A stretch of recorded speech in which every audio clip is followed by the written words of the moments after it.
الصلاة والسلام عليك سيدي يا رسول الله.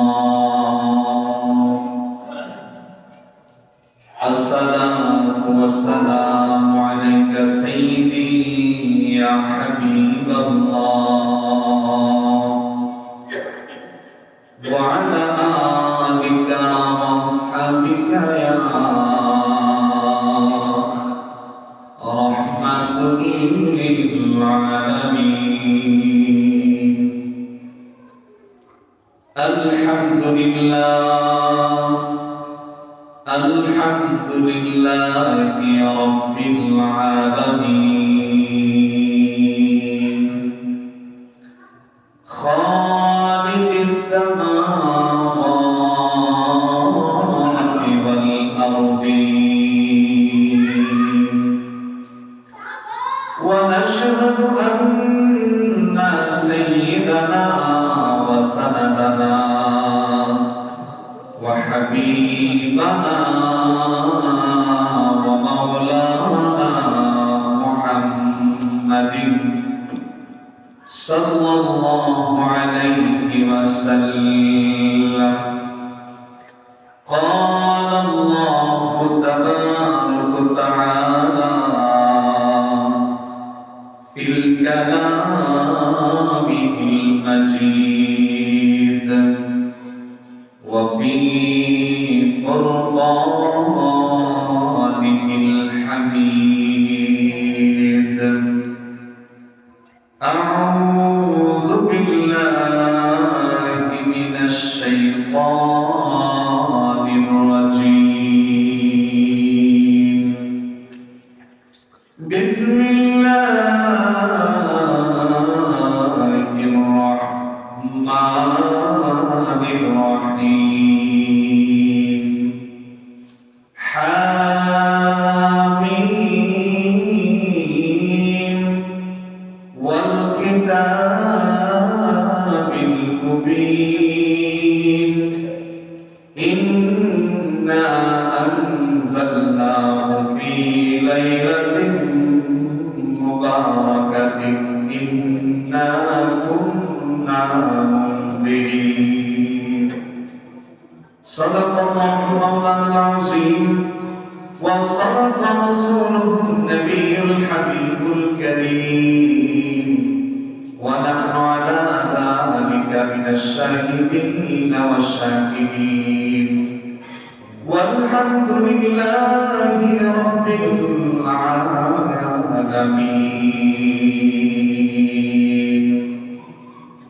في شان حبيبه ومحبوبه ومعشوقه مخبرا وآمرا، إن الله وملائكته يصلون على النبي يا أيها الذين آمنوا صلوا عليه وسلموا تسليما. اللهم صل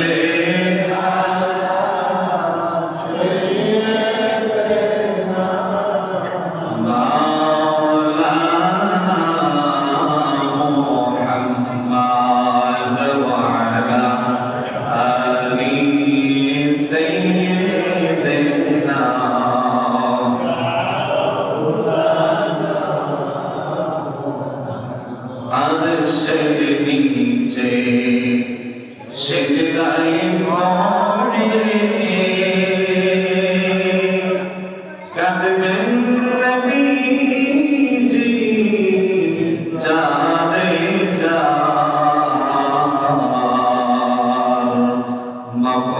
মফগলিয়া তনগো আল্লাহ উম্মতানের গুনাহগার। اللهم salli ala sayyidina maulana Muhammad wa ala sayyidina maulana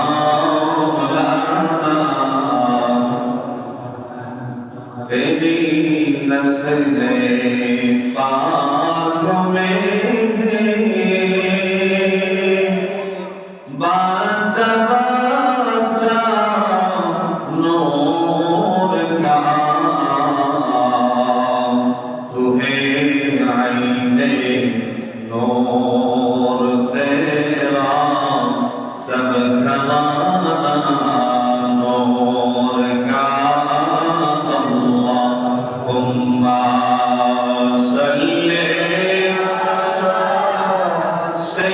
सैयदना मौलाना मुहम्मद व अला अली सैयदना मौलाना सुब्हानल्लाह वल्हम्दुलिल्लाह ला इलाहा इल्लल्लाह सुब्हानल्लाह ला इलाहा इल्लल्लाह ला इलाहा इल्लल्लाह ओ ला इलाहा इल्लल्लाह ला इलाहा इल्लल्लाह ओ ला इलाहा इल्लल्लाह सुब्हानल्लाह वल्हम्दुलिल्लाह ला इलाहा इल्लल्लाह ला इलाहा इल्लल्लाह ओ ला इलाहा इल्लल्लाह ला इलाहा इल्लल्लाह ओ ला इलाहा इल्लल्लाह सुब्हानल्लाह वल्हम्दुलिल्लाह ला इलाहा इल्लल्लाह अल्लाह सारा माबूद नहीं আমার নবী কি সারা ও পাই নাই বলুন আল্লাহ সারা মাবুদ নাই আমার নবী কি সারা ও পাই নাই ওই নবীকে পাইতে হলে ওই নবীকে পাইতে হলে ওলি আল্লাহর দয়া চাই লা ইলাহা ইল্লাল্লাহ লা ইলাহা ইল্লাল্লাহ লা ইলাহা ইল্লাল্লাহ লা ইলাহা ইল্লাল্লাহ মুহাম্মাদুর রাসূলুল্লাহ সাল্লাল্লাহু আলাইহি ওয়াসাল্লাম। সম্মানিত মুসল্লিয়ানে কেরাম, মুরব্বিয়ানে আযম, যুবক ভাই বাবারা, ছোট ছোট সোনামণিরা, সকলের খেদমতে এই মদিনাওয়ালা গোলামের পক্ষ থেকে জানাই শান্তিপূর্ণ ভক্তিপূর্ণ সালাম। আসসালামু আলাইকুম ওয়া রাহমাতুল্লাহি তাআলা ওয়া বারাকাতুহু। সর্বপ্রথম ওই মহান রব্বে কারীমের আলিশান দরবারে লক্ষ কোটি কোটি শুকর সুজুদ যে মহান রব্বুল আলামিন আমাকে আপনাদেরকে অত্যন্ত মায়া করে মহব্বত করে আজকের এই মহিমান্বিত দিনে পবিত্র জুমার নামাজে আসা এবং বসার তৌফিক টুকুন দান করেছেন। এজন্য সকলেই হৃদয়ের সমস্ত আওয়াজ উজাড় করে দিই মহান রবের শুকরিয়া দেখান, উচ্চ কণ্ঠে আওয়াজ দিয়ে বলুন না আলহামদুলিল্লাহ। তারই সাথে সাথে তাজদার মদিনা সরকার আলম দু জাহানের বাদশাহ, যিনি সাকি কাউসার শাফি মাহশার হুজুরপুর নূর সাল্লাল্লাহু আলাইহি ওয়াসাল্লাম নূরানি কদম মোবারকে এ গোলামদের পক্ষ থেকে জানাই লক্ষ কোটি কোটি তার চেয়ে অনেক বেশি দরুদ আর সালাম। সকলে জবানটা খুলে পড়ুন সাল্লাল্লাহু আলাইহি ওয়াসাল্লাম। সম্মানিত হাজির, আজকে এমন একটা দিনে এমন একটা সময় আমরা জুমার নামাজে উপস্থিত হইতে পেরেছি। আজকের দিনটা এবং রাত্রটার গুরুত্ব কোরআন হাদিস ইজমা কিয়াসে অত্যন্ত বেশি। সুবহানাল্লাহ। আল্লাহ পাক রব্বুল আলামিনের দিন কিন্তু সপ্তাহের প্রত্যেক দিনই আল্লাহর দিন, ঠিক না? শনিবার কার? আল্লাহ। রবিবার আল্লাহ। জুমাবার আল্লাহ। সোমবার কার? আল্লাহ। আল্লাহ। বছরের 12টা মাস, প্রতিটা মাসই কার? আল্লাহ। আল্লাহ। প্রতিটা দিন আল্লাহ, প্রতিটা রাত আল্লাহ। তবে এই প্রতিটা দিন, প্রতিটা রাত, প্রতিটা মাস, প্রতিটা ক্ষণ আল্লাহ হওয়ার পরেও আল্লাহ পাক রব্বুল আলামিন এই কিছু কিছু দিন আল্লাহ পাক রব্বুল আলামিন এই দিনগুলোর ইজ্জত, মর্যাদা, মর্তবা, ফজিলত এমন ভাবে বাড়িয়ে দিয়েছেন, যেমনটা করে বলেন সুবহানাল্লাহ। আল্লাহ পাক রব্বুল আলামিন এই পৃথিবীর জমিনে 5টা রজনী দিয়েছেন। যেই 5টা রজনী উম্মতে মুহাম্মাদীদেরকে আল্লাহ পাক রব্বুল আলামিন বড় দয়া করে, বড় মেহেরবানি করে দান করেছেন। সুবহানাল্লাহ। এর মধ্যে সর্বপ্রথম রজনী হচ্ছে লাইলাতুল কদর। কোন রজনী? লাইলাতুল কদর, যেটা রমজান মাসের 27 তারিখ না, অর্থাৎ 20-এর পরে বিজোড় সংখ্যা রাখলে যে কোনো একদিন হবে। এটা হচ্ছে একটা। দ্বিতীয় নম্বর হচ্ছে এই লাইলাতুল নিসফি মিন শাবান হাদিসের ভাষায়, যেটাকে আমরা শবে বরাত নামে চিনি। সুবহানাল্লাহ। তারপর হচ্ছে 2 ঈদের রাত এবং আরাফার রাত। এই রাতগুলো আমার আল্লাহর কাছে অত্যন্ত সম্মানী এবং আল্লাহ এই রাতগুলো বান্দাদেরকে দান করেছেন বড় মেহেরবানি করে, বড় আদর করে। সুবহানাল্লাহ। তবে আজকের আলোচনা শুরুর পূর্বে আমি একটা ঘটনা দিয়ে শুরু করতে চাই, অসুবিধা হবে না? পৃথিবীর জমিনে 1,99,2,24,000 পয়গম্বরের মধ্যে আমার নবী রাহমাতাল লিল আলামিন সর্বশ্রেষ্ঠ এবং সর্বশেষ নবী, ঠিক না? সর্বশ্রেষ্ঠ এবং সর্বশেষ নবী। আমার নবী হচ্ছেন খাতামুন নবী।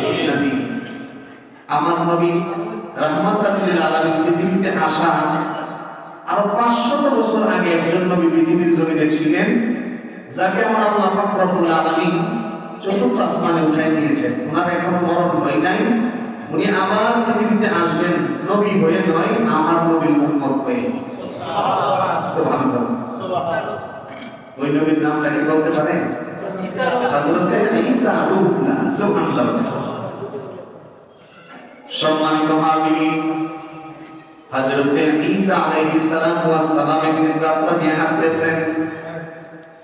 আল্লাহ পাক রব্বুল আলামিনের এত সুন্দর জাহান উনি হেঁটে হেঁটে দেখতেছেন, ঘুরতেছেন, সফর করতেছেন।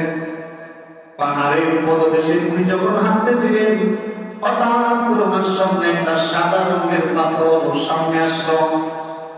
এত সুন্দর পাথর ঈসা আলাইহিস সালাতু ওয়াস সালামের জীবনে আর কোনোদিন তিনি দেখেন নাই। সুন্দর পাথর দেখে আল্লাহ পাক রব্বুল আলামিনের শুকরিয়া আদায় করতে লাগলেন। রব্বুল আলামিন, এত সুন্দর পাথর তুমি সৃষ্টি করেছো, এত সুন্দর পাথর যিনি সৃষ্টি করতে পারেন, যিনি সৃষ্টি করেছেন উনি না জানি কত সুন্দর। সুবহানাল্লাহ। সাথে আমার আল্লাহ পাক রব্বুল আলামিন জিবরাইল আমিনকে পাঠিয়ে দিলেন। জিবরাইল, যাও যাও আমার বন্ধু, আমার পয়গম্বর, আমার নবী ঈসা নবীকে একটা খবর জানায় দাও। শুধুমাত্র পাথরের উপরের সৌন্দর্যটা দেখে আমি আল্লাহর সৌন্দর্য আমি আল্লাহর প্রশংসা করতেছি। পাথরের ভিতরের অবস্থা যদি দেখে আর কত আশ্চর্য হয়ে যাবে। সুবহানাল্লাহ। জিবরাইল আমিন আসলেন, ডাকতে বলতেছেন, ইয়া ঈসা নবী গো, ও ঈসা পয়গম্বর, আল্লাহর পয়গম্বর ঈসা নবী, আপনি পাথরের উপরের সৌন্দর্যটা দেখে আপনি এরকম আশ্চর্যজনিত হয়ে গেছেন, আল্লাহর শুকরিয়া আদায় করতেছেন। আমার আল্লাহ পাক রব্বুল আলামিন জানাই দিয়েছেন, পাথরের উপরে যেমন সুন্দর তার ভিতরটা আরো বেশি সুন্দর। আল্লাহ নবী ঈসা আলাইহিস সালামকে বললেন, আপনি যদি ভিতরের সৌন্দর্য দেখতে চান, আপনার হাতের লাঠি দিয়ে পাথরের গায়ের মধ্যে একটা আঘাত করেন। খুব মনোযোগ আমার বাবারা, সময় স্বল্প, লম্বা চূড়া আলোচনা করা যায় না। হযরত ঈসা আলাইহিস সালাম হাতের লাঠি দিয়ে সেই পাথরের মধ্যে যখন আঘাত করলেন, সাথে সাথে পাথরটা দ্বিখণ্ডিত হয়ে গেল, দুই ভাগ হয়ে গেল। হযরত ঈসা আলাইহিস সালাম পাথরের অবস্থা দেখে, পাথরের ভিতরের পরিবেশ দেখে উনি আরো বেশি আশ্চর্যজনিত হয়ে গেল। দেখতেছেন পাথরের ভিতরের মধ্যে একজন আবেদ, একজন রূহ আমার আল্লাহ পাকের জিকির করতেছে। পাথরের ভিতরে, কোথায়? পাথরের ভিতরে আল্লাহ পাকের জিকির করতেছে। শুধু তাই না, দেখতেছেন পাথরের ভিতরে একটা আঙ্গুর গাছ ধরে আছে। সুবহানাল্লাহ। আঙ্গুর গাছের মধ্যে রসালো আঙ্গুরগুলো পেকে আছে, খুব সুন্দর আঙ্গুরগুলো পেকে আছে। ঈসা নবী জিবরাইলকে জিজ্ঞেস করে, ও জিবরাইল, ইনি কে, আমার পরিচয় কি? জিবরাইল আপনি আমাকে কেন জিজ্ঞেস করছেন? আপনি ওই লোকটারে জিজ্ঞেস করেন। ঈসা আলাইহিস সালাম জিজ্ঞেস করলেন, বাবা কি আপনার পরিচয়, কি আপনার নাম, আপনি কিভাবে এখানে আসলেন, কেমন ভাবে আছেন, কতদিন যাবত আছেন? হযরত ঈসা আলাইহিস সালাম এই প্রশ্ন করার সাথে সাথে পাথরের ভিতরে যে লোকটা বসেছিল, ওই লোকটা ঈসা নবীর সাথে উত্তর করতেছেন, একদিন দুই দিন নয়, আমি পাথরের ভিতরে প্রায় 400 বছর আমার আল্লাহর ইবাদত করি। পাথরের ভিতরে কয় বছর? 400 বছর। কথা বলেন, কত বছর? 400 বছর। পাথরের ভিতরের মধ্যে 400 বছর যাবত আপনি যে ইবাদত করতেছেন, আপনার ইবাদত করতে করতে আপনার কি খিদা লাগে না? আপনার খিদা কিভাবে নিবারণ হয়? আগে জানাই দিই আমার বাবারা, কোন কায়নাতের যত মাখলুকাত আছে, সমস্ত মাখলুকাতের রিজিকের প্রয়োজন হয়, আর রিজিক দাতা একমাত্র একজন তিনিকে। আল্লাহ ছাড়া কেউ রিজিক দাতা নাই। সবার রিজিক দেয় কে? আল্লাহ। মানুষের রিজিক কে দেয়? গরু ছাগলের রিজিক কে দেয়? পিঁপড়ার রিজিক কে দেয়? জিন পরিজীব জানোয়ার সমস্ত কিছু রিজিকের মালিক কে? আল্লাহ রাব্বুল আলামিন সমস্ত কিছু রিজিক দেন। লোকটা ডাক দিয়ে বলতেছে, ঈসা পয়গম্বর, আমি 400 বছর যাবত পাথরের ভিতরে বসে বসে আমার আল্লাহর ইবাদত বندگی করি, আমার রিজিকের চিন্তা করা লাগে না। যেই মনিবের ইবাদত, যেই মনিবের গোলামি আমি করি, ওই মনিব আমারে এই পাথরের ভিতরে রিজিকের ব্যবস্থা করে দিয়েছে। দেখবেন কত সুন্দর আঙ্গুর গাছ আমার আল্লাহ এর ভিতরে ফলায় দিয়েছে। যখনই খিদা লাগে একটা আঙ্গুর পাইয়া খাইলে আমার পেটের খিদা নিবারণ হয়ে যায়। কতদিন যাবত? 400 বছর যাবত আঙ্গুর খায়, পাথরের ভিতরে বসে বসে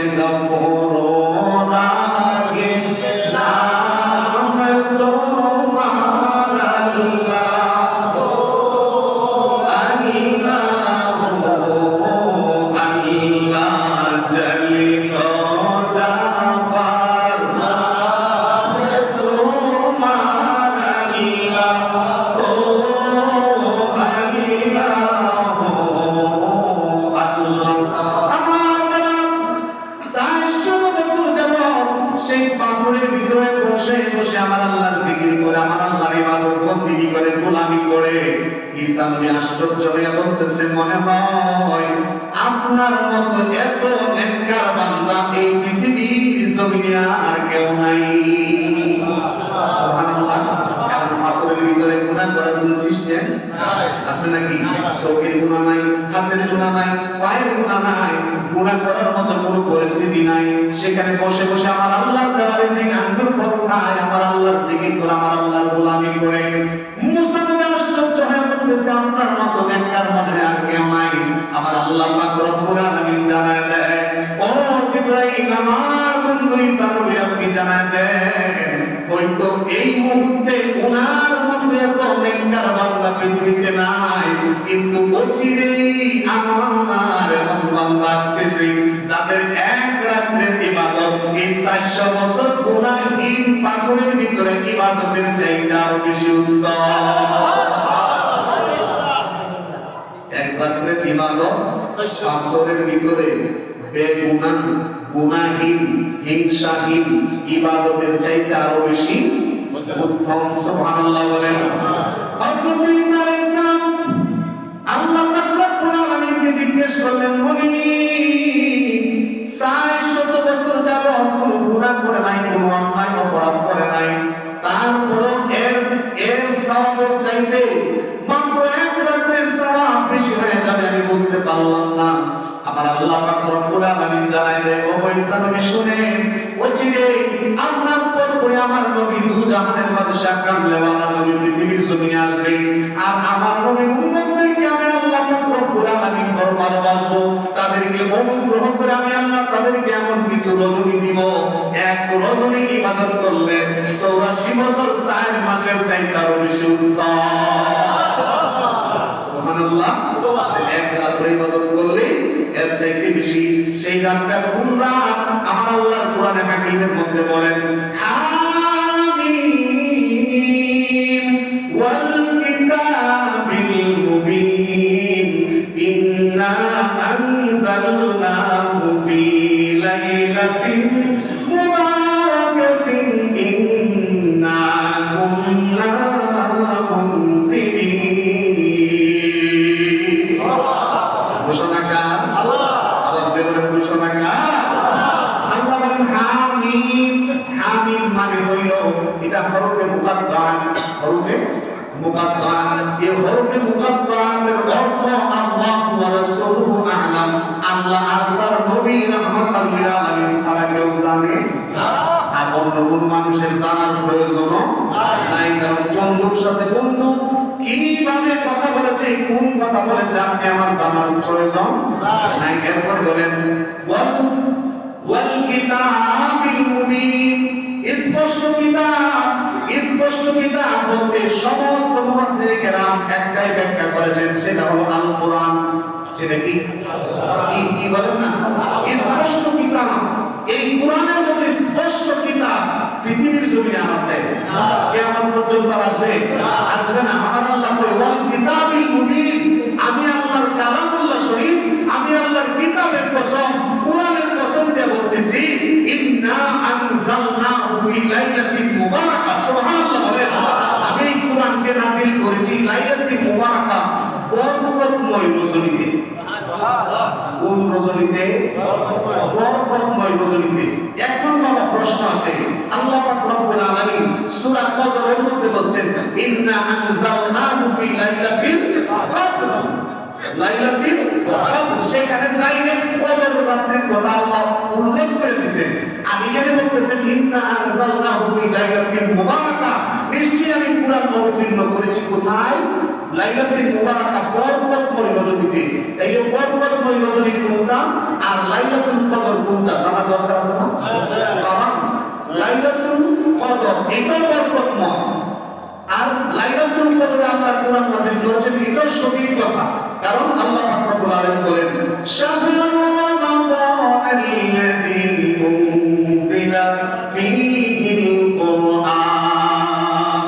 আমি আল্লাহ পাক রব্বুল আলামিন কোরআন নাযিল করেছি রমজান মাস। কোন মাসে? রমজান মাসে। আর কদরের মধ্যে বলছে ইন্না আনজালনাহু ফী লাইলাতিল কদর, আমি কোরআন নাযিল করেছি কদর রজনীতে। তাইলে আল্লাহ এই দুইটা কথা একসাথে, ঠিক না? যে রমজানে নাযিল করেছি আর কদরটা কোথায়? রমজানে, ঠিক না? কদর রজনী কোথায়? রমজানে। তাইলে এখানে যে বলল ইন্না আনজালনাহু ফী লাইলাতিল মুবারাকা, মিশকামি কোরআনকে নাযিল করেছি মুবারক পূর্ণ রজনীতে। সেই রজনীটা কোনটা? তাইলে কদর কি আরেকটা আর মুবারক পূর্ণ রজনী কি আরেকটা? না, শুনেন বাবা, কদর রজনীতে আল্লাহ পাক রব্বুল আলামিন আমার নবীর উপরে নাযিল শুরু করেছেন। দীর্ঘ 23 বছর পর্যন্ত যে নাযিল হয়েছে, শুরুটা হয়েছিল কদর রজনীতে। আর আল্লাহ পাক রব্বুল আলামিনের কোরআনের বাণী হচ্ছে লাউহে মাহফুজ, বাল হুয়া কুরআনুন মাজিদুন ফি লাউহিন মাহফুজ। আল্লাহর কোরআনের বাণী কোথায়? লাউহে মাহফুজ। আর লাউহে মাহফুজ থেকে প্রথম আসমানের একটা জায়গা, সেই জায়গার নাম হচ্ছে বাইতুল ইজ্জাত।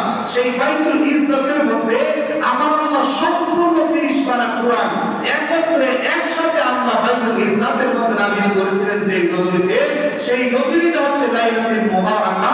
অসংখ্য মুফাসসিরে কেরাম বলেছেন সেই রজনীটা হইল নিসফে মিন শাবান, অর্থাৎ শাবান মাসের 14 তারিখ তিলাওয়াত করা।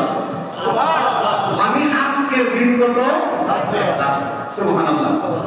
এছাড়া এটা ছাড়া বাবা একটা রজনী যদি ইবাদত করেন এত দামি হয়ে যায় কেন?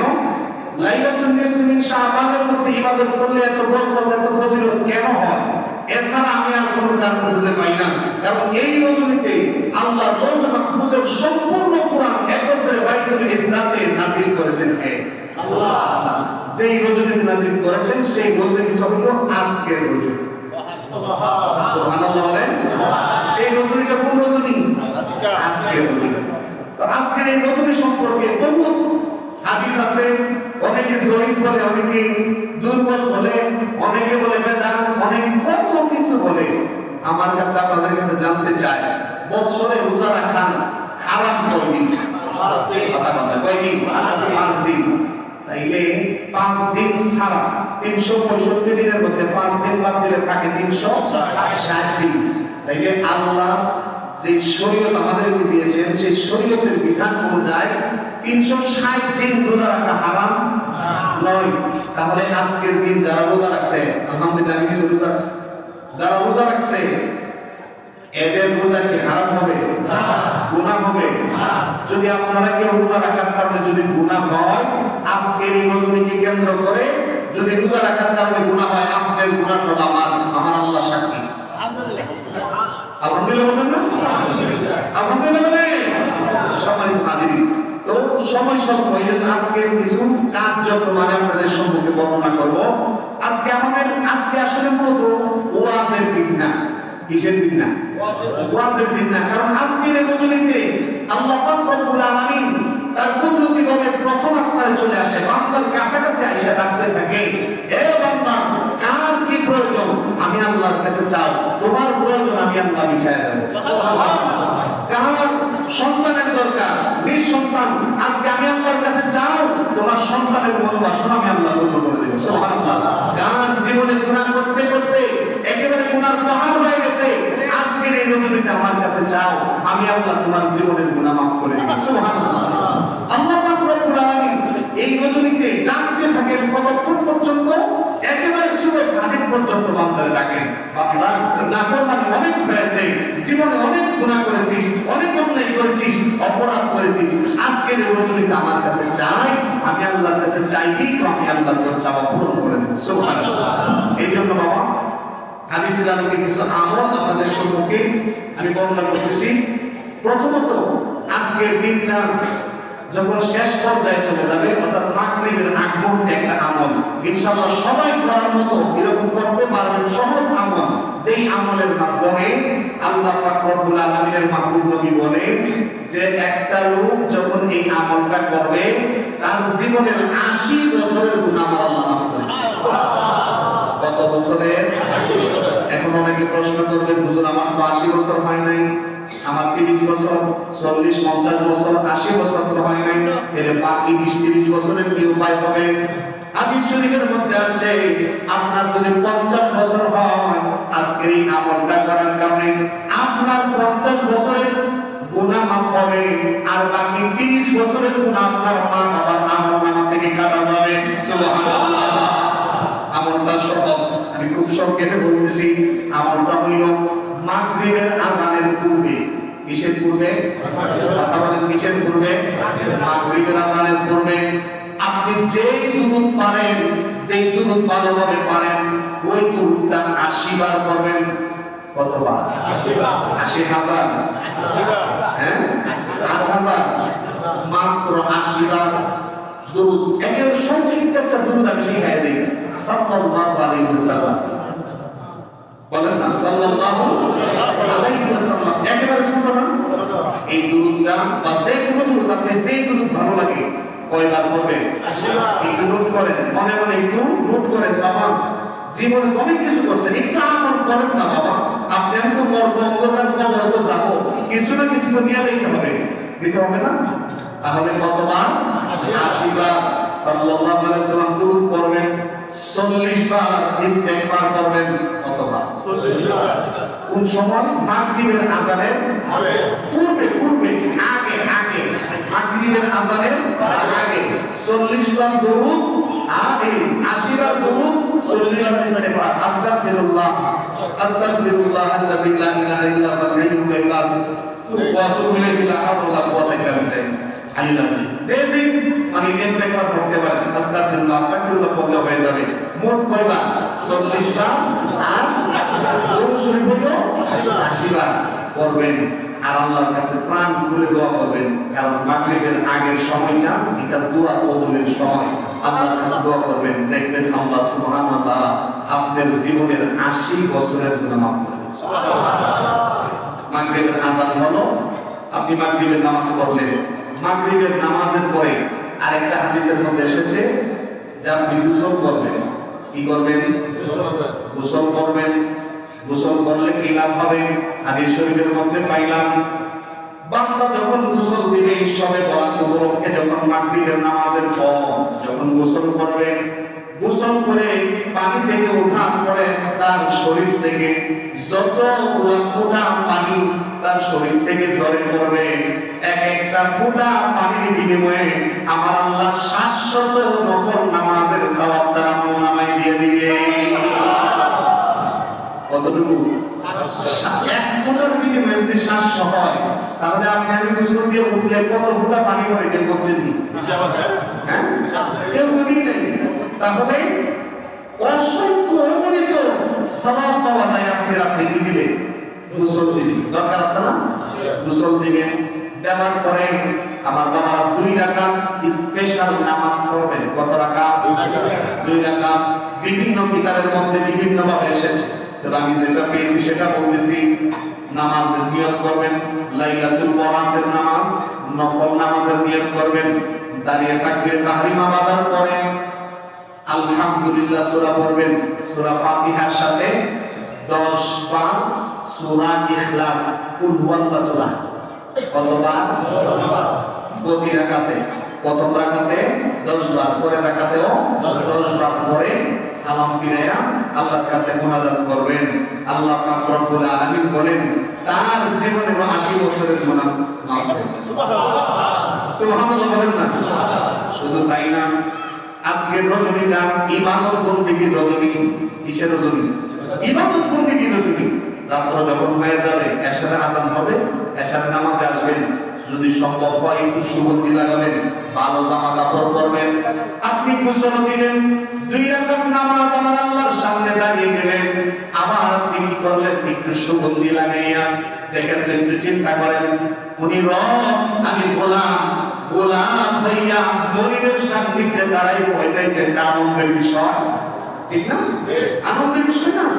দাঁড়াবেন, দাঁড়িয়ে আমার বাবারা তো আল্লাহর কাছে মনে মনে দিলটারে নরম কইরা, আজকের এই রজনীতে দিলটারে নরম করেন, যে যার ভিতরে যত কঠোরতাই থাকুক একটু মনে মনে চিন্তা করবেন, আল্লাহ আমি অপরাধী, তুমি তো গাফফার, তুমি তো রহমান, তুমি তো সাত্তার। আমি না হয় জীবনে গুনাহ করতে করতে নফসের প্রতি জুলুম করে ফেলেছি, কিন্তু তুমি তো চাইলে সমস্ত জীবনের জুলুম মুহূর্তের মধ্যে ক্ষমা করে দিতে। আল্লাহ যদি ক্ষমা করে দেয়, পৃথিবীর কারো বাপের ক্ষমতা আছে আল্লাহর জিগাইব? না, ক্ষমতা নাই। কেবল আছে কারো? সম্মানিত হাজিরিন, তারপরে আজকের রাতের নামাজের কোনো নির্দিষ্ট সংখ্যা নাই।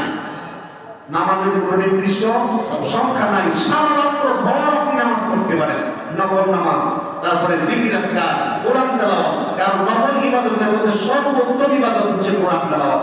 যে যতটুকু পারেন, যেই সূরাই পারেন, এই সূরা দিয়ে যদি নামাজ পড়বেন, যেই সূরাগুলি মুখস্থ পারেন, অক্ষরে কোনো সূরা না পারলেও আলহামদুলিল্লাহ সূরা তো পারেন। কথা হয় না? আলহামদুলিল্লাহ সূরা পারেন না? কুল সূরা পারেন না? এখানে আমার মনে হয় না এমন কেউ আছে যে অন্তত আলহামদুলিল্লাহ কুল পারে না। আপনি যতটুকু সূরাই জানেন, অতটুকু সূরাই রাতে বারবার করে তিলাওয়াত করবেন, অসংখ্য পবিত্র সওয়াব আল্লাহ দিয়ে দিবেন। সুবহানাল্লাহ।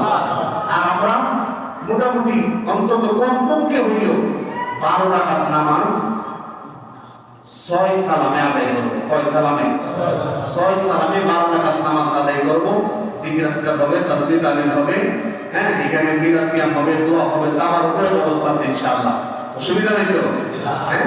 তারপরে যখন ছুটি দিয়ে দিব, যদি মনে করেন ঘুমাবেন, এই রাতের কিছু অংশটা ঘুমাবেও ইবাদত। সুবহানাল্লাহ। সুবহানাল্লাহ। আর আমরা কেমন ধর্ম পাইলাম, এই ধর্মে নবীর তরিকা অনুযায়ী ঘুমাইলেও সওয়াব হয়। সুবহানাল্লাহ। ঘুমাইলেও কি হয়? সওয়াব হয়। চাইলে ঘুমাইতে পারেন, আর চাইলে সারা রাত্র ভর দাঁড়িয়ে, আর কত রাত, কত বিভিন্ন সিনেমা দেখা, মোবাইল টিপা, ফেসবুক চালায় আমরা শেষ করে দিছি। অন্তত একটা রাত্র কি আল্লাহর সন্তুষ্টির জন্য ইবাদত বন্দেগী কাটাইতে পারি না? আল্লাহ পাক রব্বুল আলামিন আমাদেরকে সেই তৌফিক দান করুন। সকলে বলুন আল্লাহুম্মা আমিন। তবে শেষ কথা, এক কথা, আজকের এই রাত্রে আল্লাহ সবাইকে ক্ষমা করে দিলেন। যদি ইবাদত বন্দেগী করে, যদি আল্লাহর কাছে চাই, সবাইকে ক্ষমা করে দিবেন। 2 জন লোক ব্যতীত। কয়জন? 2 জন। কথা বলা, কয়জন? 2 জন। আপনি কি করছেন? গুনাহ করছেন, মাফ করে দিবেন। আপনি চুরি করছেন, আমার আল্লাহ মাফ করে দিবে। আপনি ডাকাতি করছেন, মাফ করে দিবে। আপনি জিনাও করছেন, আল্লাহ চাইলে মাফ করে দিবে। কিন্তু 2 জন লোককে আল্লাহ মাফ করবে না। কথা বলেন, এই 2 জন লোকটা যে কে চিনার দরকার আছে না? এক নাম্বার হচ্ছে যারা আল্লাহর সাথে কাউকে শরীক করে। কি করে? শরীক করে। ইন্না শিরকা লা যুলমুন আযীম। শিরক হলো এর চেয়ে বড় গুনাহ আর হইতে পারে না, আল্লাহর সাথে কাউকে শরীক করা। আর 2 নম্বর হলো যারা হিংসুক। কথা বলে হিংসুক। যারা এক নম্বরে যারা আল্লাহর সাথে শরীক করে, শিরককারী যারা, এই শিরককারীদের গুনাহ আমার আল্লাহ ক্ষমা করবে না। আর 2 নম্বর হলো যারা হিংসুক। হিংসা একমাত্র চাদর কার? কথা বলেন না, কার? হিংসা একমাত্র আল্লাহর চাদর। এই হিংসা মানুষের মধ্যে থাকতে পারে না। মানুষের কোনো অধিকার নেই হিংসা করার। হিংসা করার একমাত্র হক থাকে আল্লাহ। এই 2 অভ্যাস যার মধ্যে আছে, যদি মন থেকে তওবা করে আল্লাহর কাছে চান, যদি খালিস নিয়তে তাওবাতুন নাসুহা করতে পারেন, আমার আল্লাহ চাইলে ক্ষমা করতেও পারে। তবে এই 2 লোক ছাড়া বাকি যত লোক আছে, সবাই যদি খালিস নিয়তে আপনি যদি আল্লাহর দরবারে ইবাদত বন্দেগী করে, তাসবিহ তাহলিল করে, নামাজ আদায় করে আল্লাহর কাছে যদি কান্না করেন, আমার আল্লাহ গফুরুর রহিম, অবশ্যই আপনি আমার ডাকে সাড়া দিবেন। কেন ডাকে সাড়া দিবেন না? কেন আমার আল্লাহ আমাদের ডাকে সাড়া দিবেন না? কারণ আমরা গুনাহ করতে করতে এমন পর্যায়ে এসে গেছি, মনে হয় যে আমার আল্লাহ সাড়া দিবে না। আমার আল্লাহ ডাক দিয়ে কয়, আরে যারা সবসময় আমার বন্দেগী করে, এরা তো সবসময় ডাকেই। যারা আমি আল্লাহর নাফরমানি করে, ওই নাফরমানের মুখ থেকে যখন আমি আল্লাহর ডাক আসে, আমি আল্লাহর কাছে আরো বেশি ভালো লাগে। সুবহানাল্লাহ। নাফরমান যখন ফিরে আসে, হারানো সন্তান যখন ফিরে পায়, বাপে খুশি হয় না, বেজার হয়? খুশি না বেজার? খুশি হয়। যেটা ঘরে আছে, 2 ছেলে যদি থাকি ঘরে, একটা খুবই দুষ্টু আর একটা ভদ্র, নামাজ কালাম করে। বাপে দেখবেন যেটা ভালো ভদ্র, এটার জন্য টেনশন করে না। আর যেটা দুষ্টু, প্রতিদিনই কাজে লাগাইতেছে, দরকার আনতেছে, এটার লাগি বাপ মার বড় টেনশন, ঠিক না? চিন্তা বেশি করে। ছেলেরা টাইম মতো করে না আসলে তাড়াতাড়ি খোঁজ দেয়, কই আছে, নাজারি কোন দরবার লাগাইছে, নাজারি কি করছে। আল্লাহ পাক রব্বুল আলামিন বলেন, যারা আমার ইবাদত বন্দেগীতে গোলামিতে আছে, তারা তো আছেই, কিন্তু যারা আমার ইবাদত বন্দেগীতে দূরে সরে গেছে, আমি আল্লাহর বড় ইচ্ছা হয় তারা যেন আমার ডাকে, তারা যেন আমার কাছে ক্ষমা চায়, তারা যেন আমার কাছে ফিরে আসে। ফিরে আসলে আমি আল্লাহর কাছে বড় ভালো লাগে। আল্লাহ পাক রব্বুল আলামিন আজকের এই রজনীতে আমাদের সকলকে আল্লাহর গোলামিতে কাটাইবার তৌফিক দান করুন। সকল বলেন আল্লাহুম্মা আমিন। ওয়া আখির দাওয়ানা আলহামদুলিল্লাহি রাব্বিল আলামিন। আসসালামু আলাইকুম ওয়া রাহমাতুল্লাহি তাআলা ওয়া বারাকাতুহু।